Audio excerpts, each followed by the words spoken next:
السلام علیکم۔ کراچی میں ڈکیتی مزاحمت پر دکاندار قتل، شہریوں نے ڈاکوؤں کو مار مار کر لہو لہان کر دیا۔ تشدد سے تینوں ڈاکو بھی اسپتال میں دم توڑ گئے۔ کیا آپ حالات حاضرہ سے آگاہی حاصل کرنا چاہتے ہیں؟ خبر کے پیچھے چھپے اصل حقائق جاننا چاہتے ہیں تو ابھی سبسکرائب کیجئے جلمل پاکستان کو اور ساتھ ہی گھنٹی کے نشان پر کلک کر دیں۔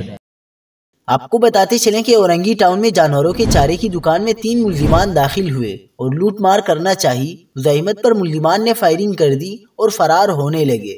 ڈاکوؤں کی فائرنگ سے دکاندار جاں بحق ہو گیا۔ مقتول کی شناخت شیروز کے نام سے ہوئی۔ اسی دوران شور شرابہ سن کر موقع پر موجود افراد نے تینوں ملزمان کو پکڑ لیا اور مشتعل افراد نے تینوں ملزمان کو شدید تشدد کا نشانہ بنا ڈالا۔ پولیس کی بھاری نفری نے تینوں ملزمان کو سخت جدوجہد کے بعد مشتعل افراد سے چھڑایا اور تینوں ملزمان کو تشویشناک حالت میں اسپتال منتقل کیا گیا۔ تینوں ڈاکو دوران علاج عباسی اسپتال میں دم توڑ گئے۔ ڈاکوؤں کی فوری طور پر کوئی شناخت نہیں ہو سکی۔